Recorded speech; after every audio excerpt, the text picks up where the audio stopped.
Méditons avec la communauté des disciples du Christ vivant en ce samedi 22 novembre 2025, 33e semaine du temps ordinaire, année liturgique C. Évangile de Jésus-Christ selon Saint Luc au chapitre 20, versets 27 à 40. En ce temps-là, quelques Sadducéens, ceux qui soutiennent qu'il n'y a pas de résurrection, s'approchèrent de Jésus et l'interrogèrent. « Maître, Moïse nous a prescrit.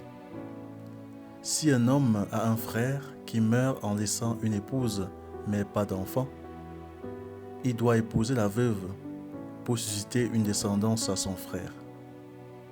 Or, il y avait 7 frères. Le premier se maria et mourut sans enfant. De même, le deuxième, puis le troisième épousèrent la veuve, et ainsi tous les 7. Ils moururent sans laisser d'enfant. Finalement, la femme mourut aussi. Eh bien, à la résurrection, cette femme-là, duquel d'entre eux sera-t-elle épouse, puisque les 7 l'ont eue pour épouse? Jésus leur répondit.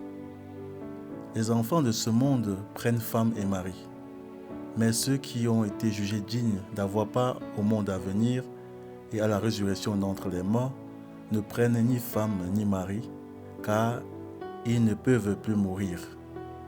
Ils sont semblables aux anges, ils sont enfants de Dieu et enfants de la résurrection. Que les morts ressuscitent, Moïse lui-même le fait comprendre dans le récit du buisson ardent, quand il appelle le Seigneur le Dieu d'Abraham, Dieu d'Isaac, Dieu de Jacob. Il n'est pas le Dieu des morts, mais des vivants. Tous, en effet, vivent pour lui. Alors certains scribes prirent la parole pour dire « Maître, tu as bien parlé. » Et ils n'osaient plus l'interroger sur quoi que ce soit. Acclamons la parole de Dieu. Méditation.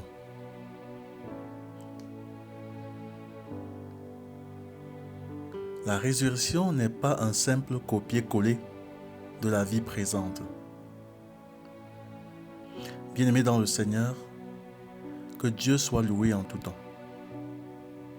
Nous sommes à la veille de la fin d'une année liturgique, au seuil de la 34e semaine du temps ordinaire, année liturgique C, tout près de célébrer la solennité du Christ roi de l'univers. L'évangile de ce jour tombe donc à point nommé. Il nous parle de la résurrection des morts, de la vie éternelle, du but ultime de notre existence, c'est-à-dire la vie avec Dieu. C'est en répondant au piège tendu par les Sadducéens que Jésus nous ouvre à l'intelligence profonde de la résurrection. Ces Sadducéens, figures de l'époque, mais aussi symboles des courants purement matérialistes d'aujourd'hui, veulent convaincre Jésus que la résurrection n'a pas de sens et qu'elle crée même des situations impossibles.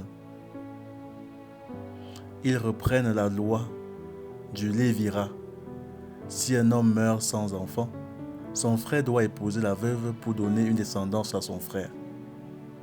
Puis ils imaginent une situation volontairement absurde. Une femme épouse successivement 7 frères, tous morts sans enfant, et ils demandent en se moquant à la résurrection duquel sera-t-elle épouse.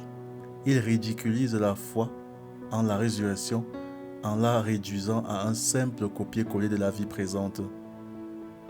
Pourtant, Jésus les corrige puissamment. Il révèle que leur question est mal posée parce qu'ils projettent sur le ciel les schémas étroits de la terre. La résurrection n'est pas une prolongation terrestre améliorée. Elle est une transformation radicale, une entrée dans une condition nouvelle.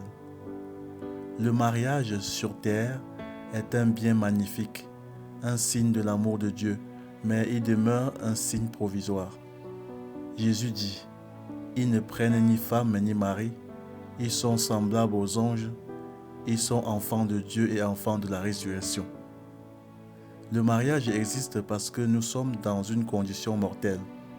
Si l'homme originel n'avait pas péché, peut-être que Dieu aurait choisi un autre mode de fécondité.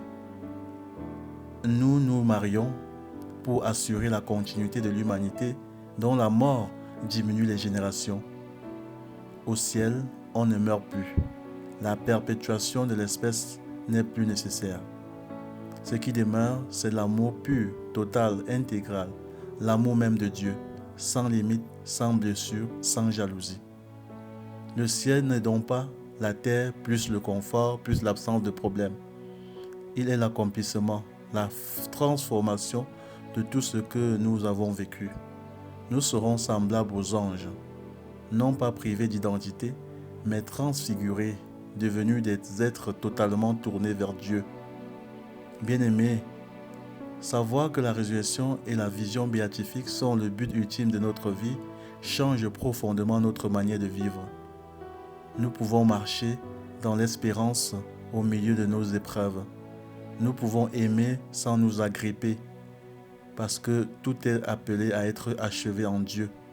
Nous pouvons regarder la mort non comme un mur, mais comme un passage vers une intimité plus profonde avec Dieu. Le mariage n'est donc pas le but de la vie, il est un des chemins possibles. Mariés ou non mariés, nous avons la même destination, voir Dieu. Prions. Père des vivants, toi qui n'es pas le Dieu des morts mais des vivants, ouvre mon cœur au mystère de la résurrection. Par ton Fils Jésus, tu m'as révélé que ma vie ne s'arrête pas à la tombe, mais qu'elle s'accomplit en toi.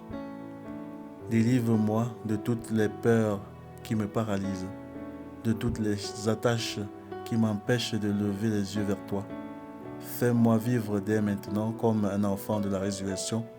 Apprends-moi à aimer, à servir, à espérer, comme celui qui sait que tout s'achève en toi.